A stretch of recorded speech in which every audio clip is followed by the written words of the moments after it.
Hi everyone. There's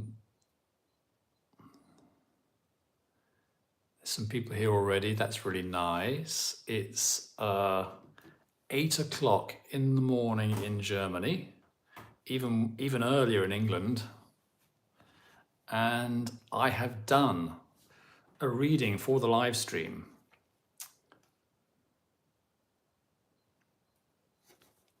Here it is.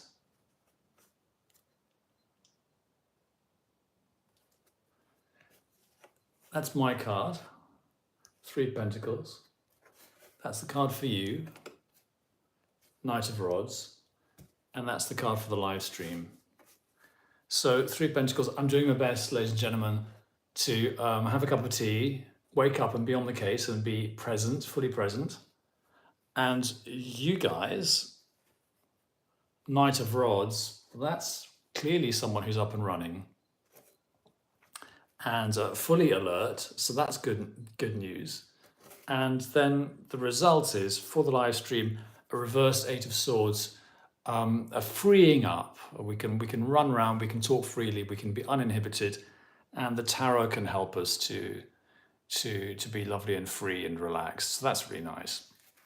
Now, I'm doing something. Oh, NZ in the house, fantastically. Welcome. And this is exactly why I'm doing this at this time of day, so that people in NZ and Oz can tune in. Gosh, I look like I've just woken up, which is partly true. And I've got a new idea today, which is that I wanted to have my live stream actually running on my computer. So instead of watching myself on the phone, I would also be able to watch myself on the computer, so that the chat would be bigger, so that I wouldn't have to be constantly like squinting at the phone. Saskia says, "Good morning, Robert and everyone. Having my cup of tea with you all." And Robin French is there. Morning, Robin. Oh, I dread to think what time of the day it is for you, Robin. On a technical level, I can't see myself on my laptop here, so we're not quite set up yet. Why not? Oh, it says live in 15 minutes, but I am live.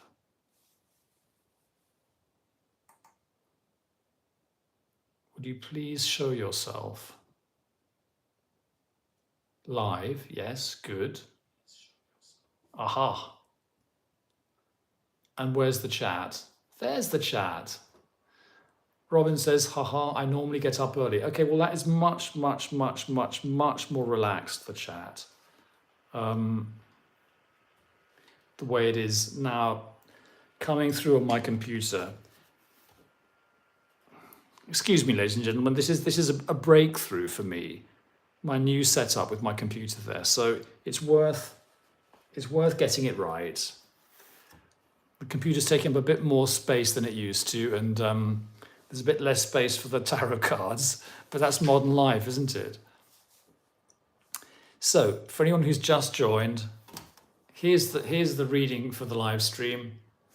3 of Pentacles for me, working hard, doing my best for you guys. Knight of Rods for you guys, up and running, full of energy, glad to see it. And the live stream, reversed 8 of Swords, freedom from restrictions and inhibitions. Very, very nice. So my new regime, welcome everyone. My new regime is that I offer up to 3 tarot readings during the hour, and the rest is just we chat and we exchange tips about cards and books and things like that. And during this hour, there will be up to 3 actual tarot readings. There can be other things, like I can give people my morning cards and things like that, 1 each. But 3 is the maximum, otherwise I might get confused. So I will take bookings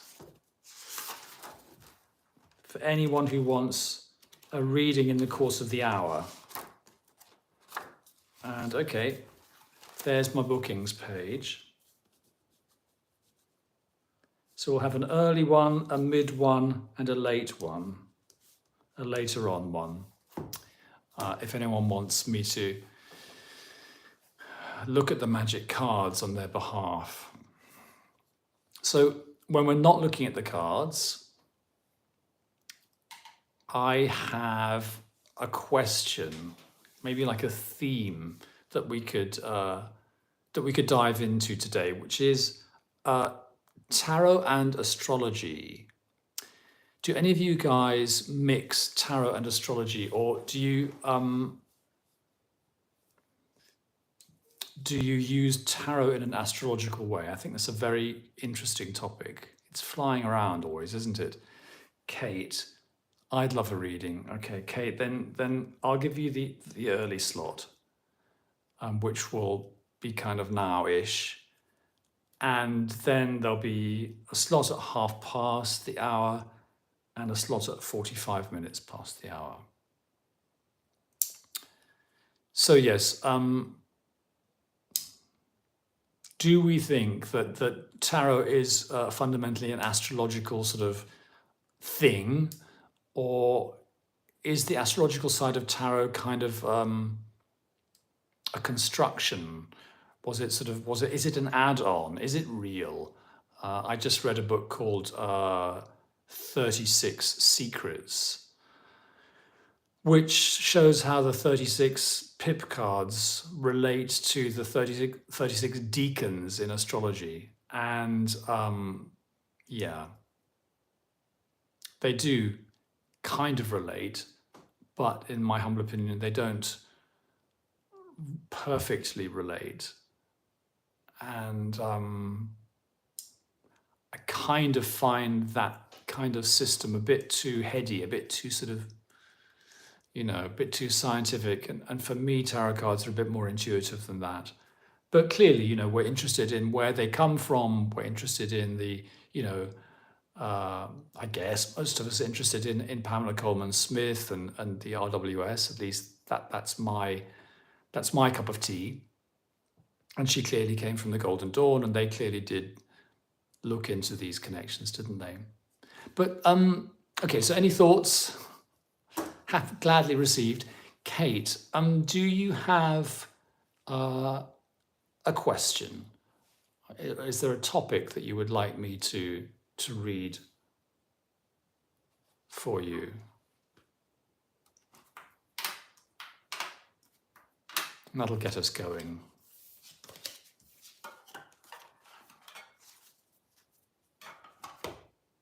It's interesting to do these sessions early in the day, because one sort of, I got up a couple of hours ago, but one slightly is a bit closer to the dream world. One comes out of the dream world. So even though I might be slightly bit slow,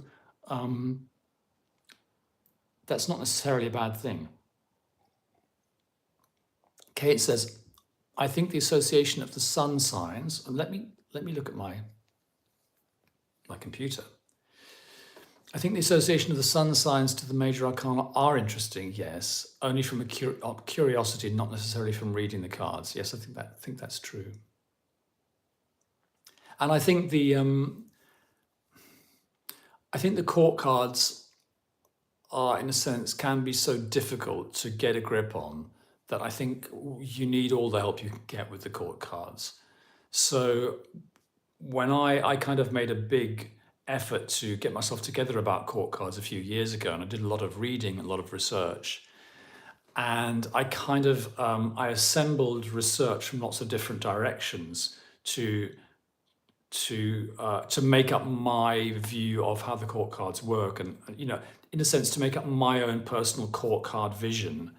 And I did use astrological stuff for that, because I think that's really helpful. So you can say that the King of Wands is, he's connected to Julius Caesar traditionally, the King of Spades. And you can see there's a kind of like a leadership quality there. And you can see kind of like Leo, can't you, and Aries in the King of Wands. And, you can go on like that. You can connect the Knight of Cups to Scorpio, and you can see the connection between the Knight of Cups and the Death cards, especially in the RWS. And so there is this, the Knight of Cups is, he or she is the lover or the seducer, but then there's also this, kind of very interesting, deeper connection between the themes of sex and death, and I find with the core cards, it can be really, really interesting.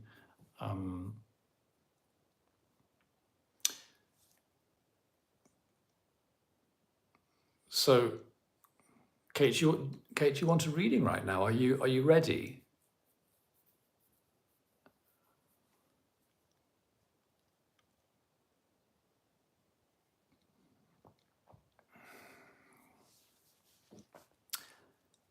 Page of Pentacles, for example, I think has got quite Virgoan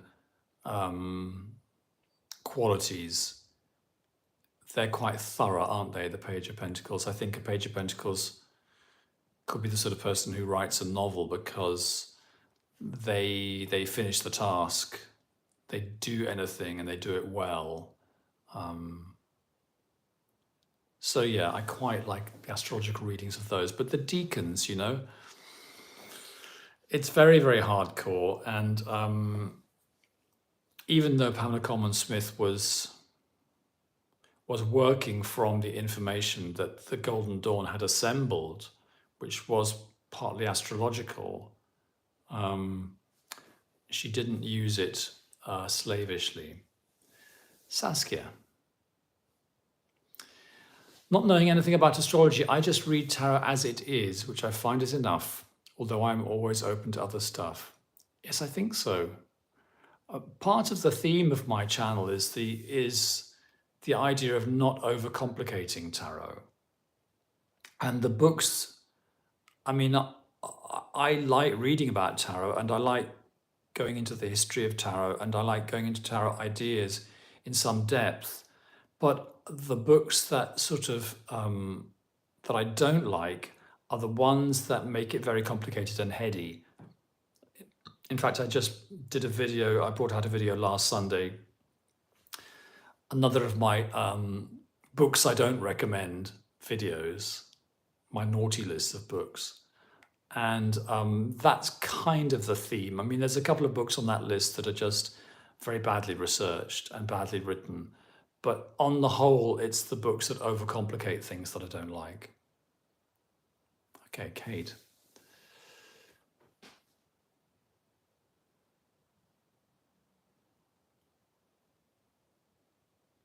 I'm about, looks like a typo, setting myself as a business, a blend of a few income streams, one being art related. Curious to see if you can intuit anything from the cards as to the potential outcomes. So it looks like you're saying I'm about to. Okay, can you just have a look at the first sentence there? You've got the word tune.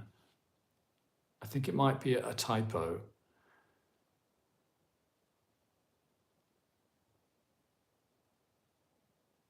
Oh, sorry.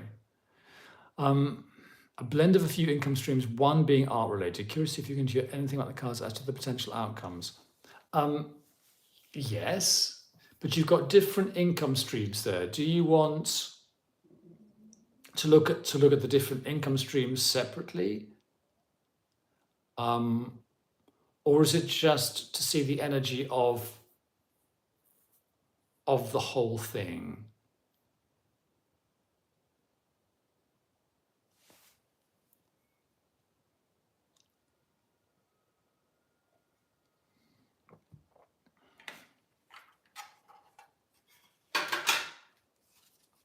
Okay. Well, that sounds like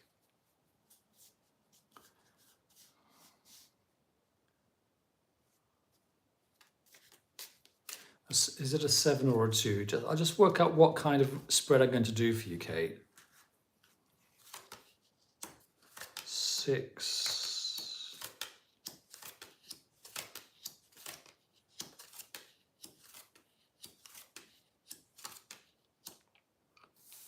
we'll do 7 cards. Okay, so Kate Atkinson's setting up as a business. 7 card reading.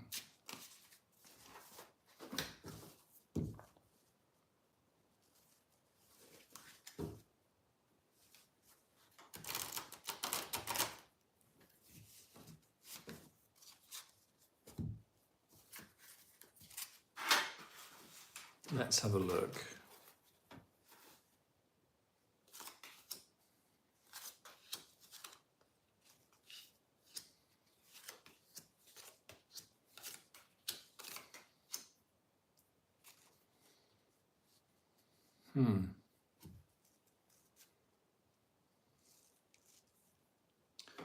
Just give me a second, Kate. Environment, obstacles, outcome. Okay. So I think this is going to be very good for you, for your general mood, you know, for your mental health. That's one nice thing that I'm getting here.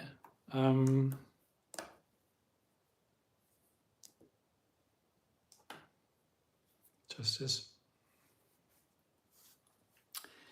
Here are the cards. We've got past influences, Justice. Present influences, 10 of Wands. Or circumstances. Future circumstances, King of Cups. Here, environment, Ace of Battens, very good.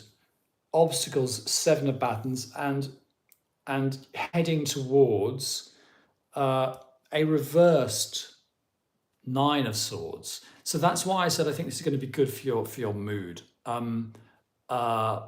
Reversed 9 of Swords, kind of like a remedy for any kind of depression or anxiety that you might be going through. I think it sounds like this is going to be fun and stimulating and give you kind of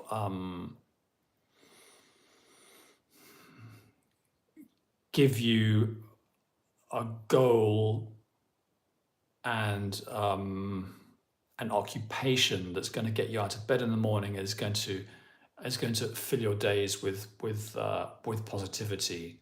So that's really nice. And the Ace of Battens, environment, that's a perfect environment card. It's a perfect card for creative energy. It's a perfect card for starting something. I think, and I'll put the board down now.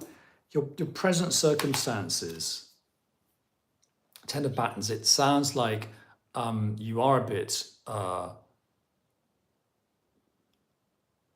burdened at the moment, and it feels like if that's the outcome, throwing off this anxiety card, getting out of that, it feels like that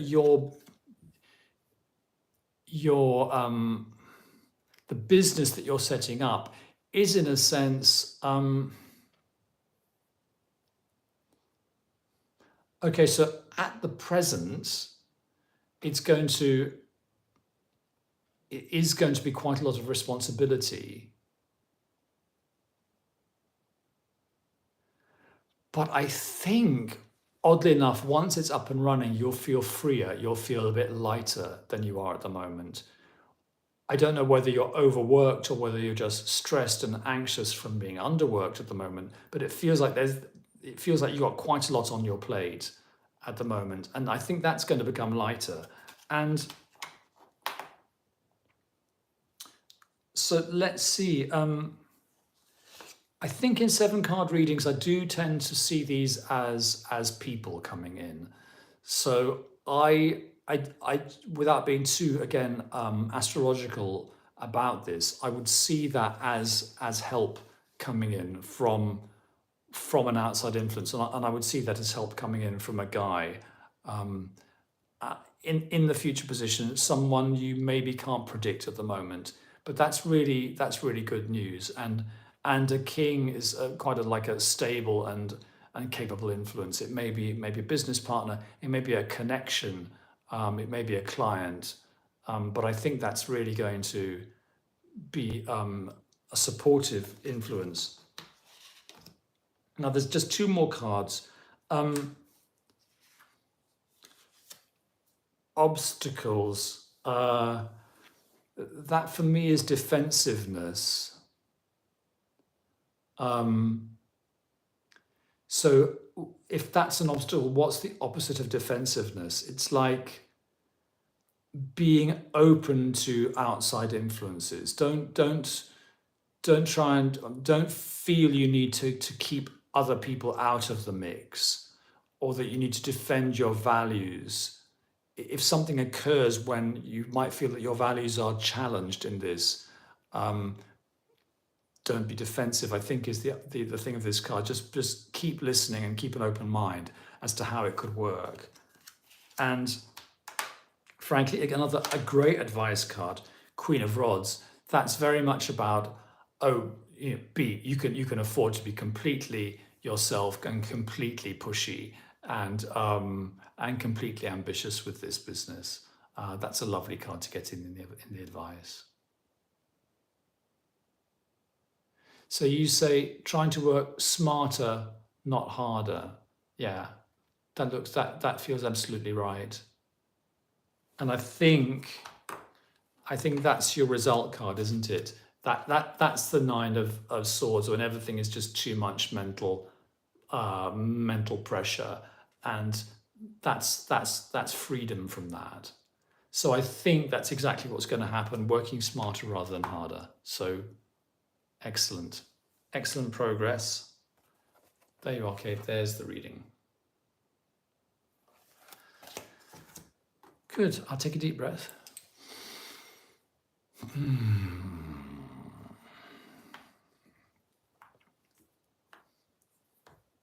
I would love to know which parts of the world you guys are tuning in from.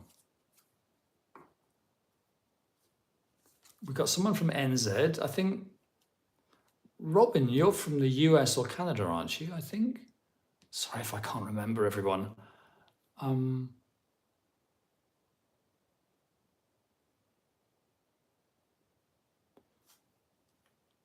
Kate's in Australia. Very, very good. Greece. Okay, well, it's morning in Greece. Robin, you're in the UK. Oh, so you get up early. Oh, I see. Okay. That's not too horrendous, is it? Like 7:30 or something. But I'm impressed on a Sunday. Thanks for joining. And Mashroom says they've discovered my channel via an older video about not recommended books. That's my most popular video ever. About the books I don't recommend. It shows honesty and critical insight, which is rare in many review spaces. Yeah. Thank you. I'm interested to know where people are. I mean, this live stream is intended for, not just for, but it's intended to make it possible for people on the other side of the world to tune in, Australia and New Zealand, or maybe there's someone in Japan who wants to tune in. I don't know. Russian in Australia, Rustralian. Oh, what a fabulous word, Rustralian. Oh, that's really great. I'm really pleased. I noticed that last month I did one of these for what I call Eastern Hemisphere. And even though there's slightly fewer people tuning in while I do the live stream for these Eastern Hemisphere ones, I found that something about the time at which the video is then published afterwards, because once you do a live stream, it automatically gets published. Something about the timing was very good, because the video of the live stream got a lot of views afterwards.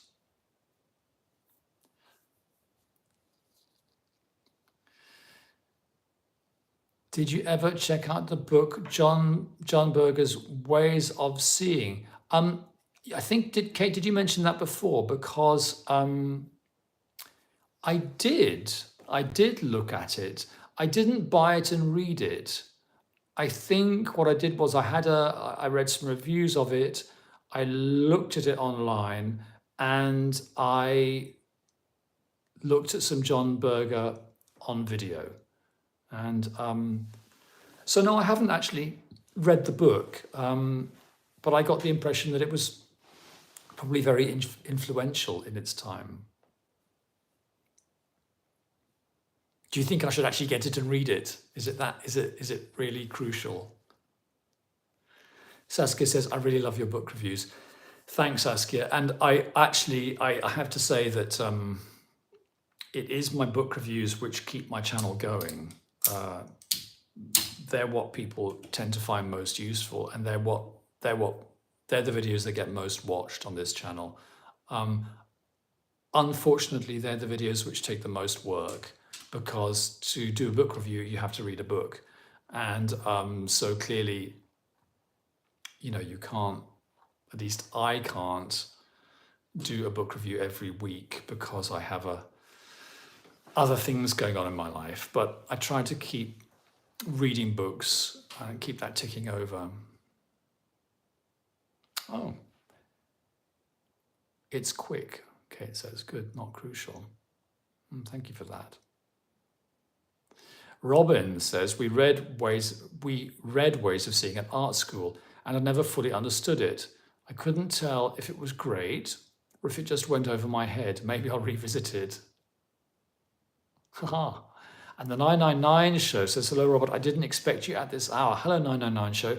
Yes, so I didn't expect me at this hour either. And I sometimes wonder what I'm doing, getting out of bed at 6:30 on a Sunday morning and drinking tea and slapping myself to wake up so that I can be ready at 8 o'clock German time for one of these live streams. Yes, 999, this is my Eastern Hemisphere kind of live stream. It's for the benefit of the Australians and the NZs, but you're in America, aren't you? So it must be some horrible hour for you. And Kate says of this book, it covers semiotics, which I enjoy. Yes, and Kate, when I was at university, I was at university a long time ago, because I'm frightfully old, and I was at Cambridge and I read English literature, and I didn't really do semiotics, even though semiotics was there in my day. I did a Cambridge speciality thing called practical criticism, I think it was called. And it was about reading the text as a pure text, and not bringing too much outside stuff into it. But it wasn't really strict. And so you were allowed to talk about biography and that sort. But it was fairly classic sort of education, whereas I think semiotics is relatively modern, isn't it? And yeah, I didn't go into that. Oh, 999 says, I just finished my Saturday night live stream. Okay, so it's Saturday night in America. Well, it's Sunday morning here. We're waking up. So it's 8:27, and this is the time when I could do another reading, the half hour reading. Is there anyone watching who would like a reading?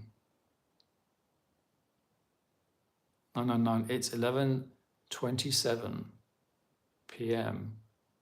It's Saturday night.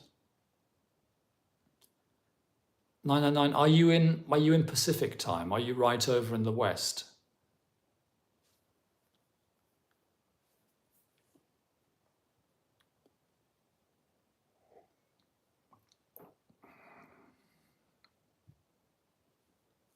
Oregon.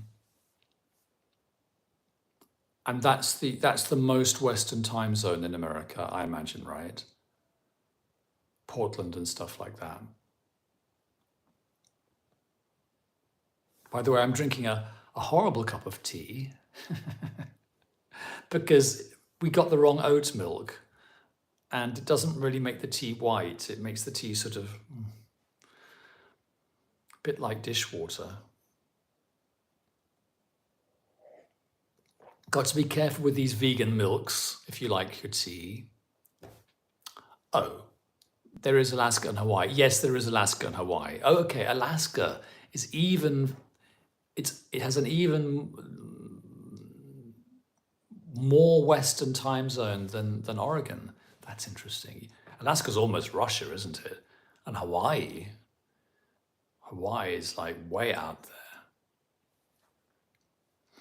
Kate says, I'm born in the 60s, so I'm well past my youth. Well, Kate, I'm happy to say I'm also born in the 60s, but I'm born perilously close to the 50s. So I'm way past my youth, and I'm just beginning to accept that. Spent my entire life insisting I was young. And then you get to the stage where you think, oh, okay, I accept I am no longer young. And that's liberating in a sense, isn't it? Because you can, you know what? I was doing a tarot reading, a very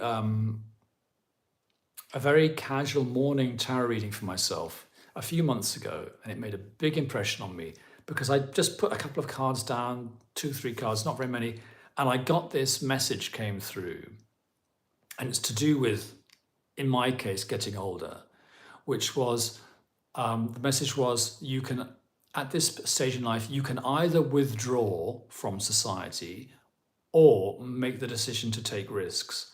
And I think that does apply to getting older, to, you know, getting into your 60s and so forth. Because there is this thing, there are all sorts of sort of reasons to withdraw when you're older. You know, younger people are running around with more energy. You get paranoid that younger people don't want to talk to you or that they think you're irrelevant. Most younger people do want to talk to older people and are interested and think you're relevant, but you get paranoid and then you think, oh, I couldn't do something new because I might fall flat on my face and I have less time to make it work. And there's always this thing of I have less time to make things work and develop. You know, it's difficult to start a new career in your 60s, for example. So there's all these reasons why you could just withdraw, pull your horns in, you make sure there's enough money to pay the bills, and then sort of do less and less and less. And the card said, okay, Robert, you can decide. Either you withdraw or you continue to take risks. And I mean, for me, that's a no-brainer, because I think if I withdrew, I would get ill, and you know, and that would speed up the aging process, and I would keel over, wouldn't I, one day? So I think it's a no-brainer. One has to continue to take risks. Saskia says, I'm with you all, not young myself, getting older is not easy. It's not, no. And I think it's a bit of a lottery, but it's nice when you meet older people who are still, you know, healthy and vital. I met a guy the other day, 83, still going everywhere on a bike, still going for 2-hour hikes in the forest in the middle of January. Very, very, very, very fit. And I thought, oh, okay, to remain that fit, one has to keep a grip on one's fitness, you know, throughout life. One has to, you know, starting in your 20s, you have to get fit, and then you have to hold on to it, I think, if you can, as much as you can. And it is a lottery, and it's not always possible. So does anyone want, after that sermon for Sunday morning, does anybody want a reading? Saskia says, Tai Chi is my saviour. 909 says, try to avoid getting joint replacements. Oh, I haven't had one yet, and I'm happy not to have one. Why not start a small business when you're nearly 60? Fantastic. Why not? Blue says we have to remain active mentally and physically as we age. I think that's so true. I think it's really good to remain flexible as well. You know, touch your toes. But I couldn't touch my toes when I was 20, and then someone pointed out. I think that happens. You know, when you're a kid, you're very flexible and you run around. You've got lots of energy, and then adolescence and early adulthood, you can get lazy and you can lose your flexibility and your fitness then. And that's when you have to watch out. Nicholas Miles is here. Hi, Nick. Nice to see you online. We're discussing we're discussing remaining fit and active as one gracefully becomes older. Blue says, I tried Tai Chi, ended up falling asleep, standing up. I have to say, to be brutally honest, that I'm very open-minded to all these things, but Tai Chi was something that didn't work for me. I think there are certain things, sometimes quite lovely things that absolutely don't work for me, and I suspect it might be past lives. Like I can't do any kind of religious singing. I can't do any kind of chanting. I can't do any kind of Hare Krishna. I can't do any of that lovely yoga singing that you get. I just cannot do it. I cannot sing a hymn, and I would almost pass out or faint if I had to sing a religious song of any sort. And I think that's past life. Saskia says, I'm lucky I have a brilliant teacher. I might have had the wrong teacher, it's true. But interestingly enough, Saskia, when I had my first yoga lesson, which was in my 30s, it was like, I absolutely like a duck to water. I absolutely loved it. And my inner child was absolutely delighted. I thought, oh, this is luxury. I love being told to stand in these poses. I love it. And so I think these things have to match your body, don't they? And equally, when I had my first, a few Tai Chi lessons in my 30s in Brighton, my body was screaming, no, no, no, no, no, no. 999 says, how are you doing on your tarot book? The book is finished, thank you for asking. And I'm going to be in London next week, and I'm going to have a meeting with my co-writer. And, you know, we didn't get it out last year, and we need to get it out this year, because if we don't, it's going to start feeling like last year's book. But I'll keep you all posted. The plan is to do a Kickstarter and to try to make that work in the sense of how many people might want to buy this book. Is it 100? Is it 200? You have to pitch it right, don't you? So then you have to do your sums. How much would it cost to print it and send it out in the post? So then you do a price, and then you just see if 200 people will click on Kickstarter and send you whatever it is, $20. But yeah, I mean, for me, the next hurdle is making a video for Kickstarter saying, hi, I'm Robert and I'm writing a book. It's going to be fabulous. Will you send me $20? I'm kind of not looking forward to that. I'm not very good at asking for money. And then, but you know, clearly I can do that. And then you sit back, you've got your goal, what it's going to be, like £2,000 or £5,000 is necessary for the project. And then you set it on Kickstarter and you launch it, and then you just see what happens. So I think that will happen this year, and I'm sorry it's taken so long. Book's really good.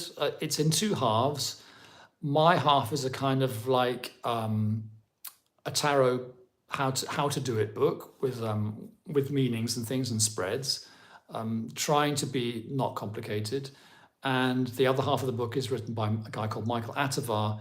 He's not a tarotist. He's someone who is more into lateral thinking and workshops and ways of getting your brain moving. And he talks of tarot from an outsider's perspective and asks, what is this? What's going on? What are these? What's the brain doing when we do tarot? And so that's more philosophical. And so the book has two faces.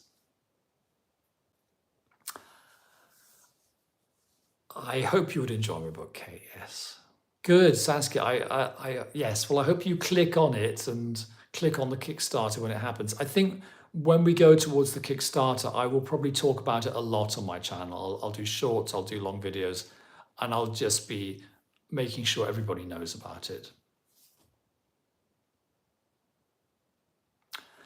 Oh, Blue. Okay. May I suggest you reach out to YouTube influencers like Lisa Papez, or is it? Yeah, I know about. I've followed Lisa to get the word out about your book when you're ready.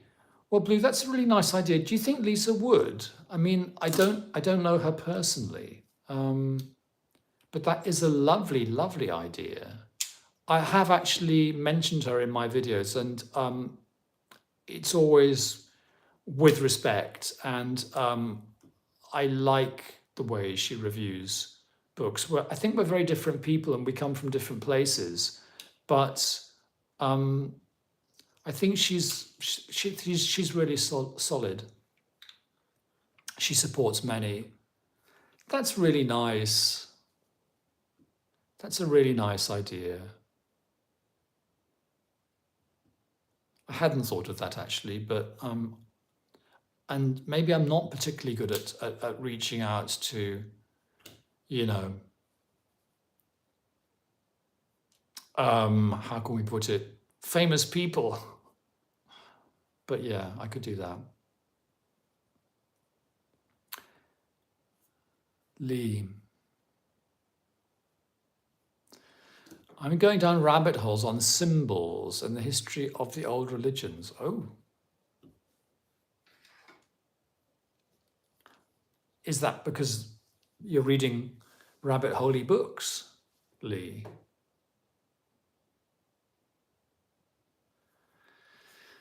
History of the old religions. There's quite a good book. Oh, can I go into the chat? I can.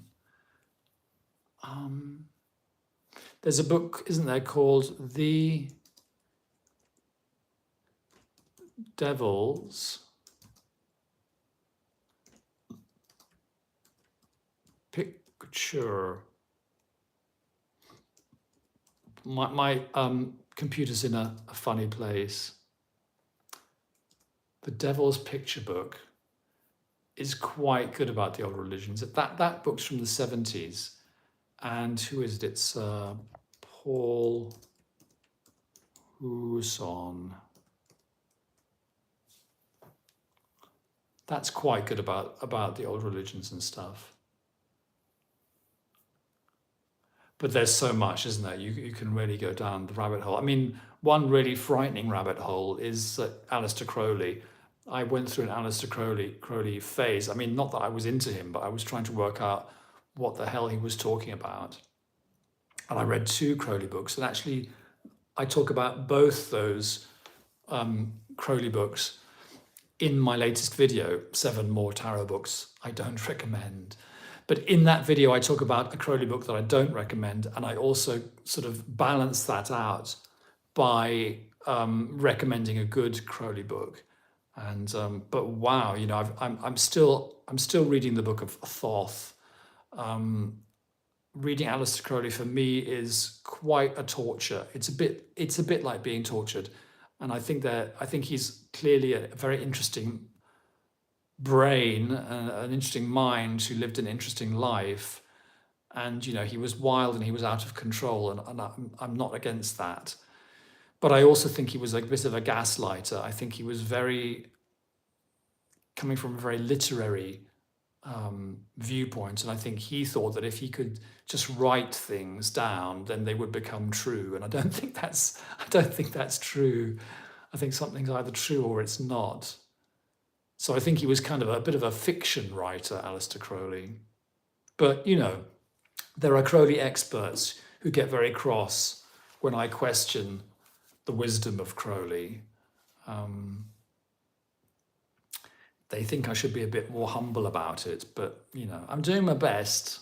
One day I shall finish the Book of Thoth and I'll be in a position to review it properly.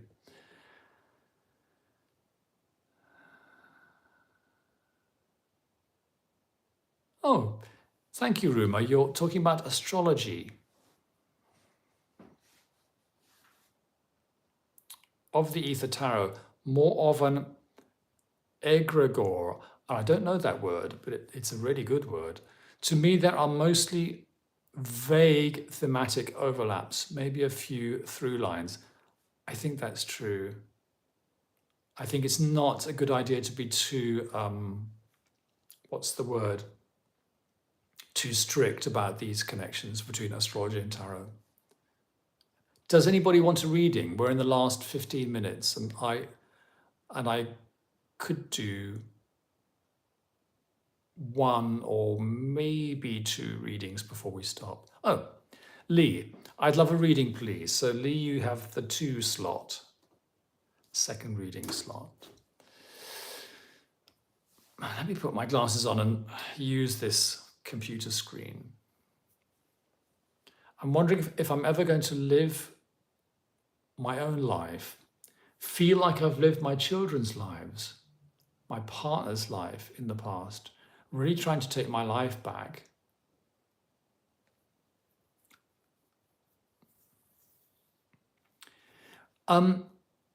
Yeah, Lee, what I'm getting is that one could do an issue and advice reading for that.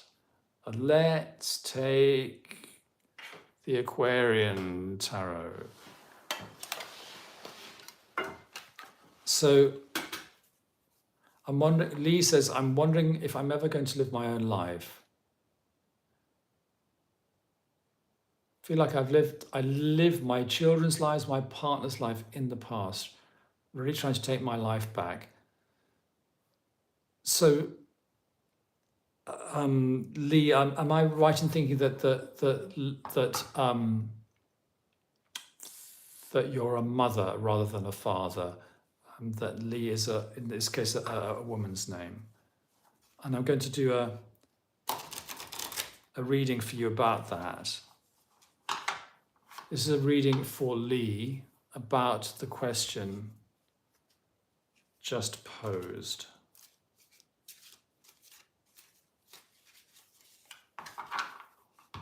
It's about taking one's life back, isn't it? Reading for Lee.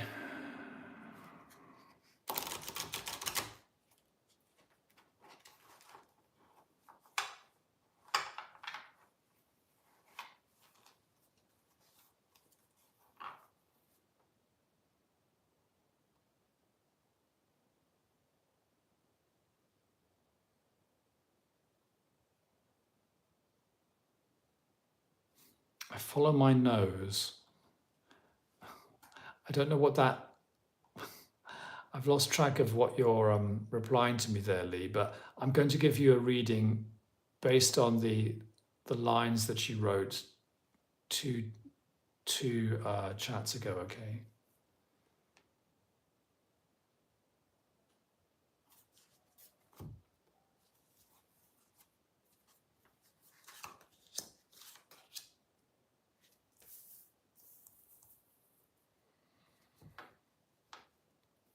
Okay.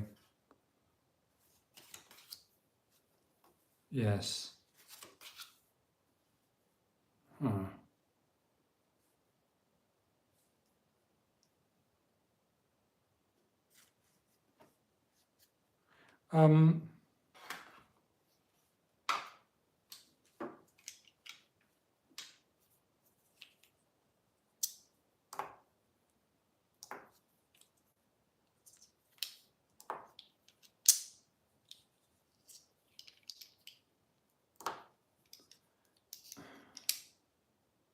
Lee, I need to.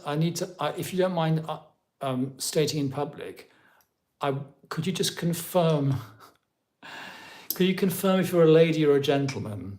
Because these cards do contain something a bit gendered, and I know it's a bit last year. I'm assuming that you're a mother rather than a father from the question, and I can't guess from your name if you're male or female.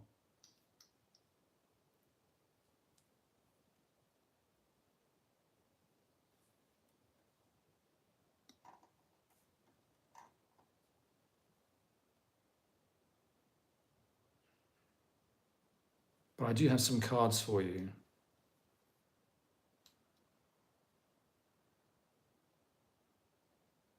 And by the way, Amanda,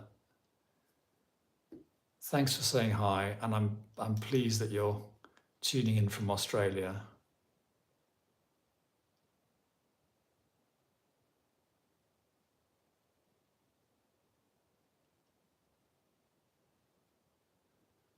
Are we still connected?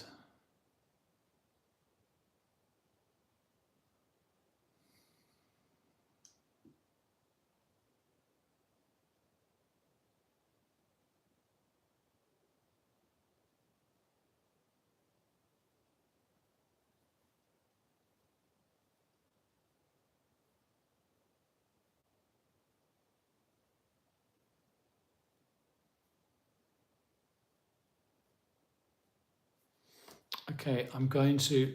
I have a reading for you, but I need to hear from you before I give it, because as I say, I need to know a little I need to know that last detail, if I may, or if I may not. Just let me know, and we'll see. But I guess we are all still connected.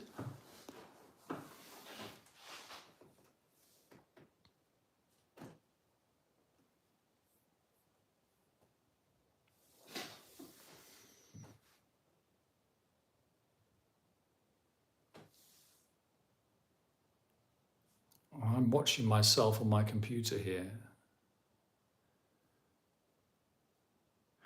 Guys, is the chat working? Could may I ask one of my regulars like Nick or 999 or Robin to just send a thumbs up or something? Okay, there's Robin. Yes, there is a time delay, but thanks everyone. I think Lee might have lost connection. There's only a 15-second time delay, like a limiter to stop me being trolled. But it seems like we've lost Lee, and I don't want to give. I'm fairly certain that Lee's a woman and she's been looking after her children, but I don't want to wade into it. Lee, hello. Yes, you're a mother. Okay, so we're back. Okay, here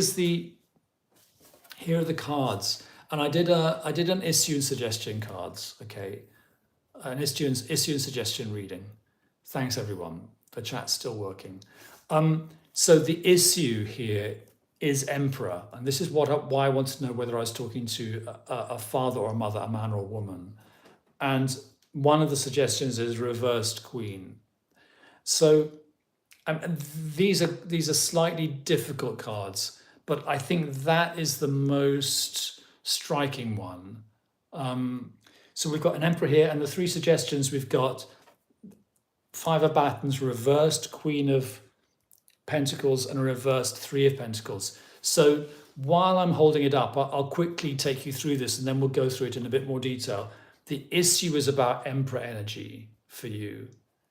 The suggestions: 5, you can't quite avoid this being a struggle, so you have to accept some struggle about this issue. But that's quite an interesting bit of advice. Reversed Queen of Pentacles. So what we can talk about Queen of Pentacles, what kind of female archetype is maybe not working for you at the moment, and a reversed Three of Pentacles, what kind of activity or energy is not working for you and is to be avoided.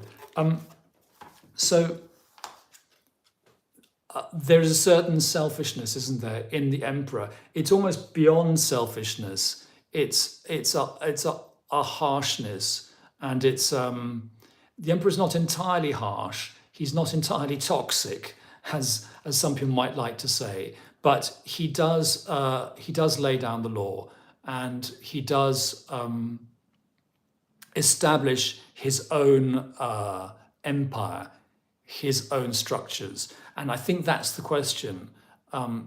can you embody that that kind of that sort of assertion and that structure, the structure that works for you. That's the issue. It's not saying yes or no, but I think that's kind of framing. That's a way of framing maybe what's going on. And then we have the 3 advice cards. I'd like to start with Queen of Pentacles. Queen of Pentacles, I think, is a comment on the whole theme of motherhood. The Queen of Pentacles, I think, does relate to the Empress. She is in her garden, and she is very connected to the family. And I think Queen of Pentacles energy can be a bit restricting to her and even to the family. And it feels like if in the advice position this card is reversed, it feels like the suggestion from, from our higher selves here is that you find ways of relaxing your grip on that role,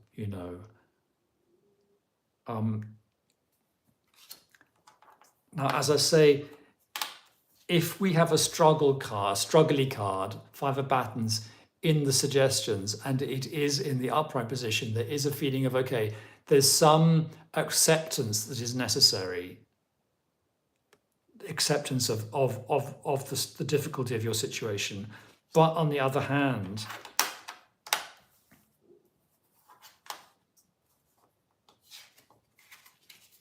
you could question that role. And 3 of Pentacles,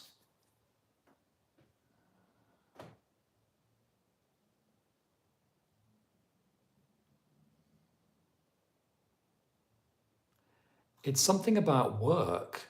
It's something about building things. And I feel like you've got too much on many levels. Living my children's lives, my partner's life, really trying to take my life back. This is a card of collaborating on work projects. I don't know whether that's about your partner. It feels like you need to really sweep your desk clear for a bit, and just really not have any projects on the go, and so that you can just clear your head.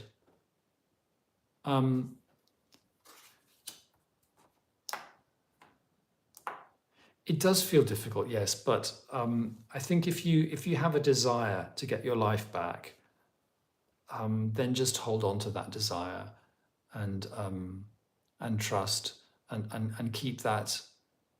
If you're conscious of it, then that is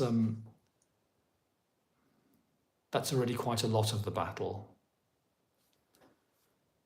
And I think looking at it in the context of a tarot reading is also sort of, I don't know, healing in a way.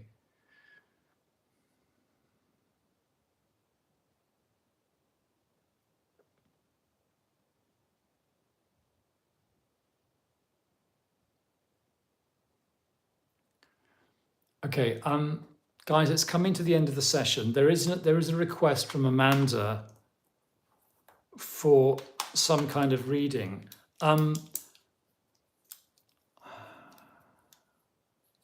Masha's there. Lovely, Masha. I'm just finishing.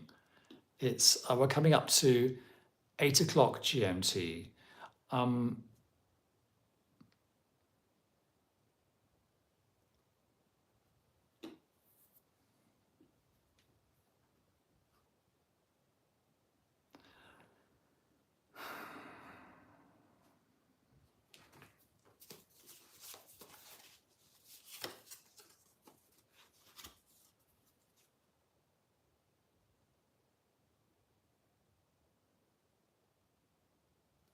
Amanda, okay.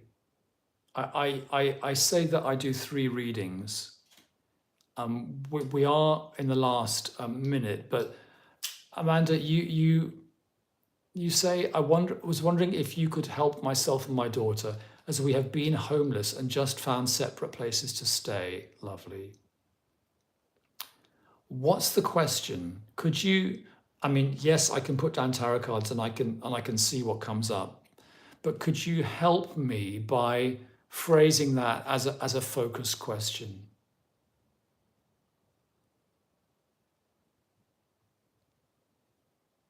And there's a message from Masha here. Masha's in Australia. I didn't realize. That's great. So, guys, I'm going to hopefully put down a couple of cards for Amanda before we say goodbye.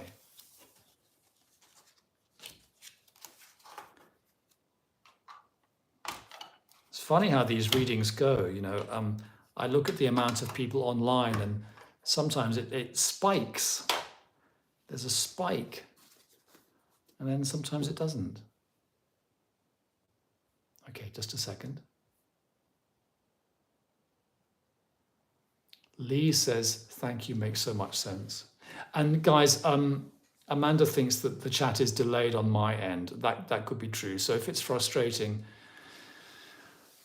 sorry, we live in a technological world. Frustrations here, frustrations there. And I'm just waiting for Amanda to get back to me now.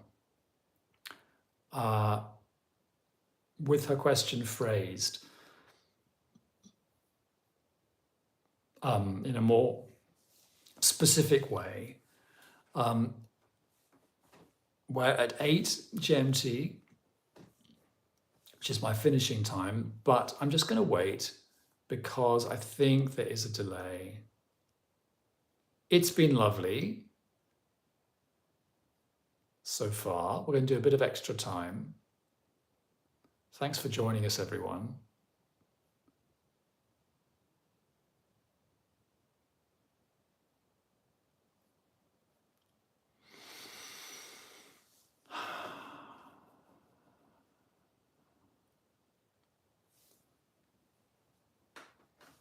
Would anyone like a morning card before we end?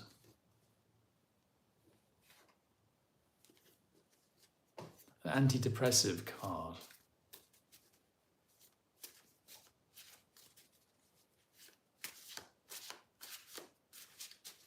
Masha says yes, please.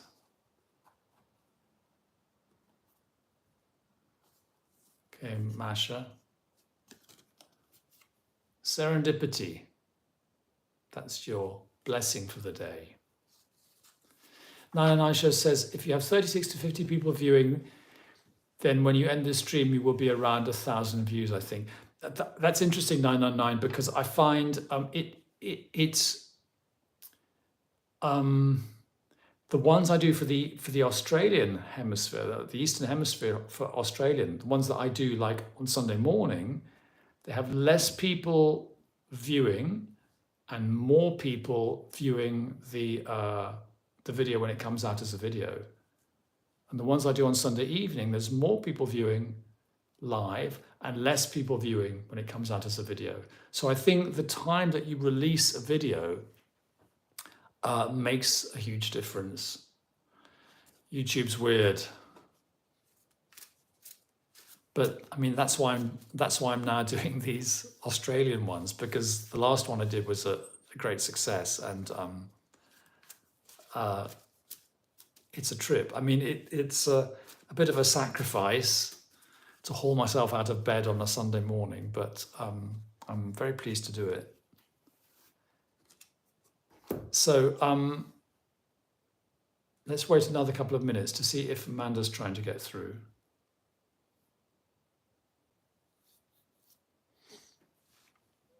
If you are trying to get through, Amanda, I'm sorry, it must be frustrating.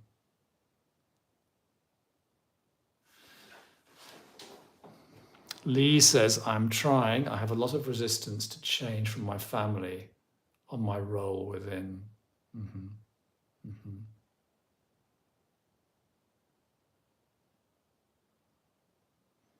Masha has had many serendipities this week. Good. Well, I hope you have more. 999 says, I'm so happy that I caught your live stream. Yeah, really nice. A really nice, nice surprise to hear from you, 999.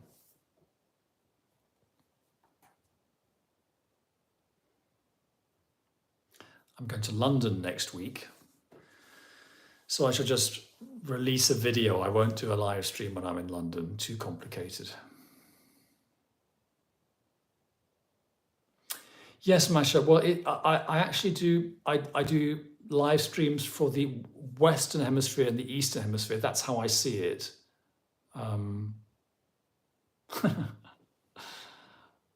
Robin Caesar is going to church. So yes, I do. My live stream always used to be Sunday evening GMT. So it was like 7 o'clock in Germany. And then I decided to do one approximately 12 hours different. So I now do Sunday morning, which is 7 a.m. GMT, which is 8 a.m. in Germany.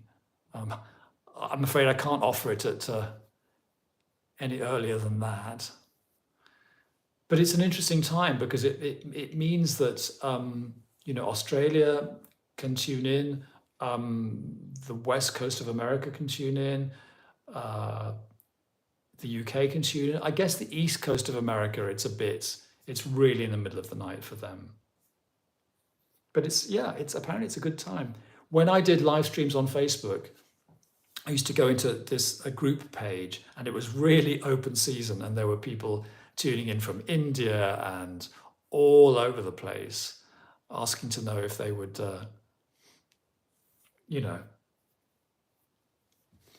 asking to know what does he feel about me? That was the globally most popular question. I think we've lost Amanda. So Amanda, sorry we've lost you. If you're listening to this and you're feeling very frustrated and disappointed, you could contact me on Instagram. And I'm a bit busy in the next few days because I'm flying out to London, but I could maybe do a little reading and send you my thoughts. So on Instagram, I'm T and Tarot. So guys, I think I'm going to wind down. Oh, so Masha's going to, great. Masha, it's a mutual admiration society because I like your channel very much as well. So there, and it would be very nice to see you at my live streams. Okay. Amanda's here. Is there positivity in our future?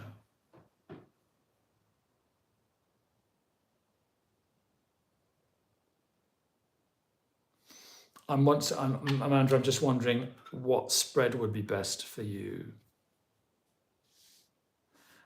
My first comment would be is that there is always positivity in your future. You say it's been quite traumatic. So I think I'd like to do something a bit structured for that question. Where is hope? Where is positivity? Okay. So I'm just going to take some decisions, executive decisions here. I'm going to say that here we have a Rider-Waite-Smith deck, and we're going to say that hope is symbolized by the star for Amanda, okay? And it's you and your daughter, isn't it, Amanda? Let's just see.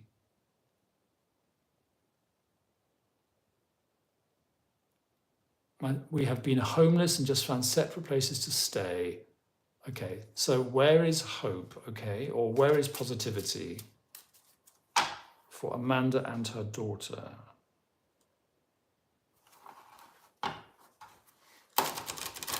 So I'm shuffling the pack, Amanda. Here we have the pack. I'm shuffling it, and then we're gonna look through the pack and find out where the star is. And is it a 3 or a 5? Just a second. It's a 3 card reading. Where is the star? I'm going to look through the pack.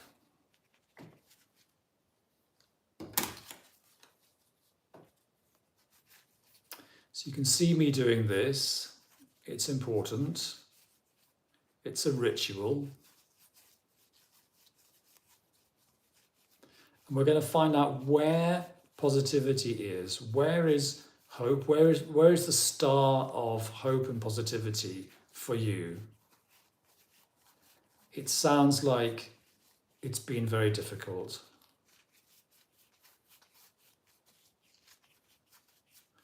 But the star is always there.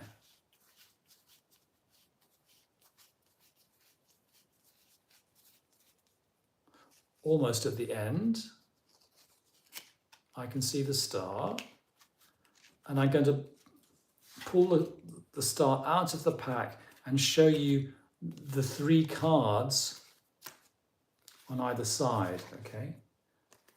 I'm going to put that on my magnetic table.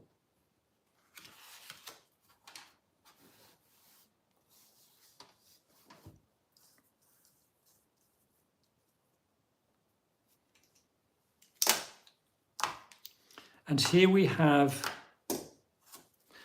a positive appearance of the Queen of Coins, Pentacles, who we saw in Lee's reading in a negative aspect. And this is where the star is. This is the hope. This is the positivity in the future. Let me have a look at it. I've just shown it to you, and then I'm going to look at it for myself and talk about it. Now this is a kind of mother card, isn't it? It's the mother secure in her garden, maybe looking after her child there.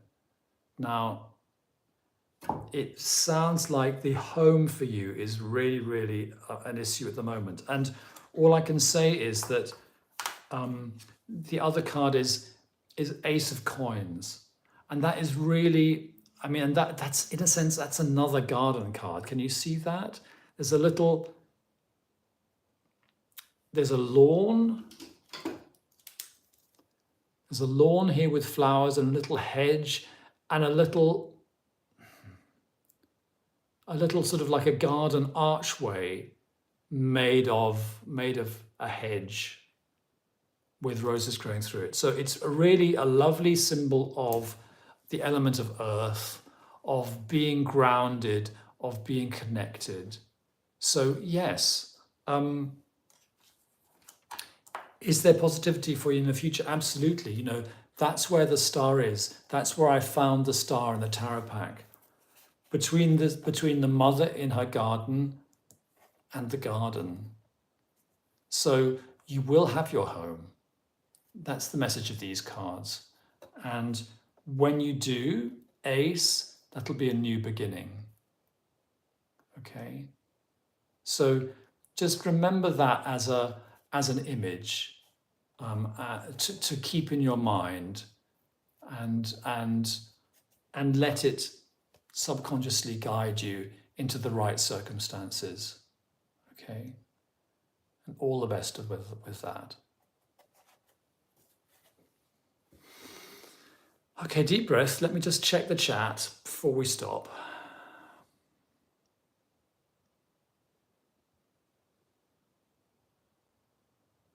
Masha's a bit jealous I'm going to London. Okay.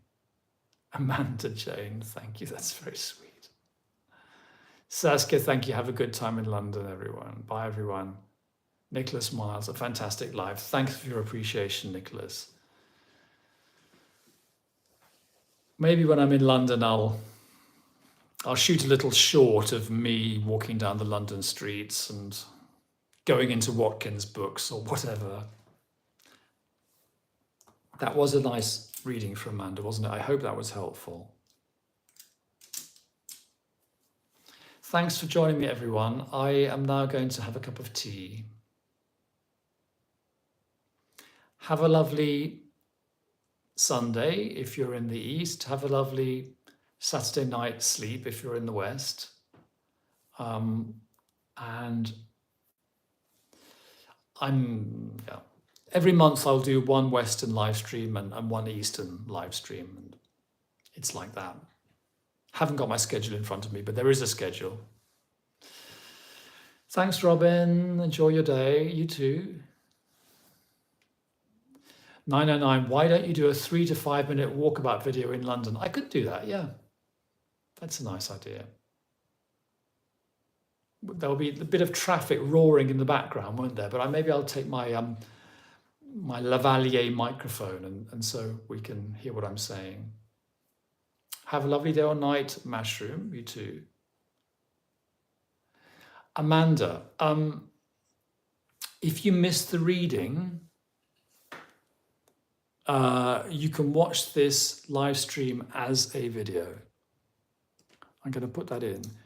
You can watch this live stream as a video later. That's very important to know.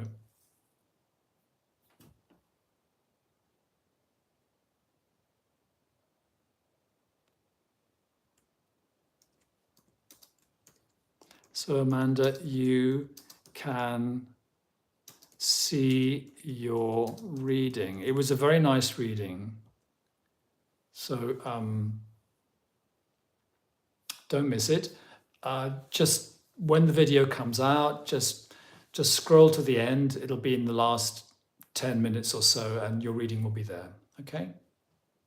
Okay, lots of love, everyone. Bye. Bye. It's always a big pleasure. Bye.